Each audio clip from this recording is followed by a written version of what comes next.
Oi pessoal, tudo bem?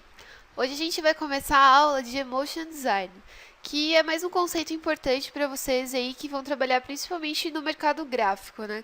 Para quem vai criar produto também é bem interessante, porque a gente vai analisar como que as pessoas elas tendem a desenvolver laços com os nossos produtos, sejam eles gráficos ou sejam físicos, né? E, bom, vamos começar então. Vou explicando para vocês melhor. O que é isso, né? Vamos começar falando um pouquinho da estética dos objetos. Vocês sabiam que a estética de um objeto ela provoca um efeito emocional no usuário que pode se exteriorizar numa forma de aceitação, rejeição ou neutralidade? Quem falou isso foi o Loebach, em 2001. Loebach, para quem não conhece, é um autor importante da área do design. E é legal que vocês saibam bastante assim sobre ele, porque ele trata bastante dessa área de, principalmente de apego, né, que as pessoas desenvolvem com os produtos que são feitos.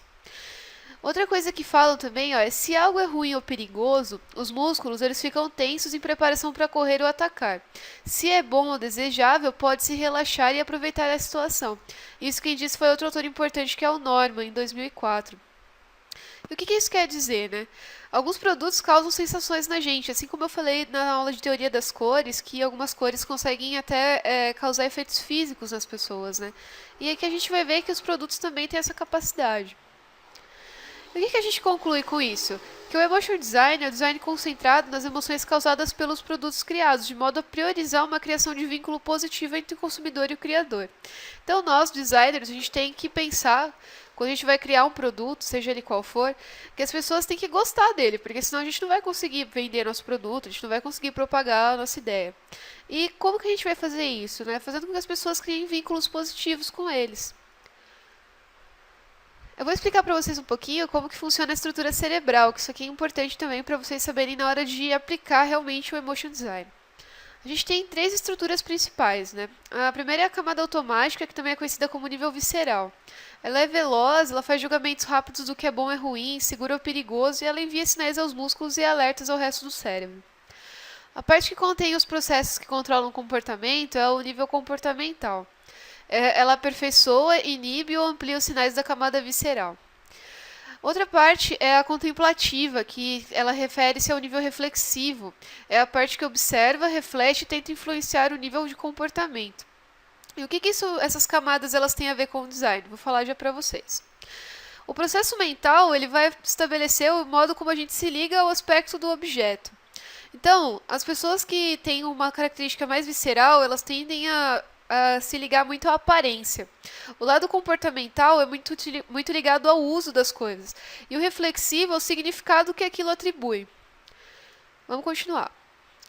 E como que a gente combina para ter um produto que tenha essas características e estimule esses lados, né, do cérebro?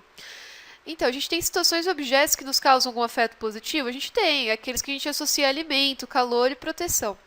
E quais são os aspectos positivos que a gente tem que ter quando a gente for projetar alguma coisa?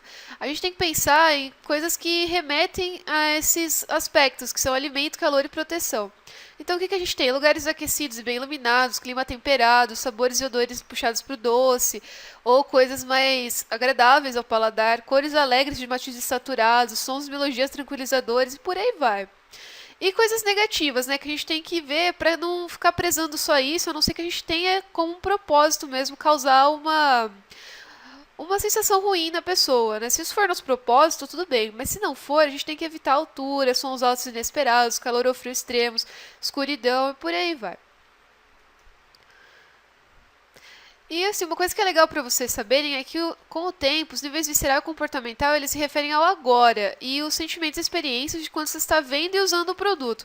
Já o nível reflexivo, ele se estende muito mais. Por meio da reflexão, você se lembra do passado e considera o futuro.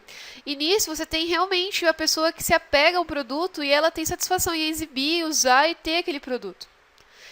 E a gente tem também uma coisa que é interessante, que são os auxiliares de memória, que são as coisas atraentes por causa do sentimento que elas proporcionam. Então, esses itens que a gente cria, a gente tem que procurar invocar itens, usar itens especiais, que eles evocam histórias.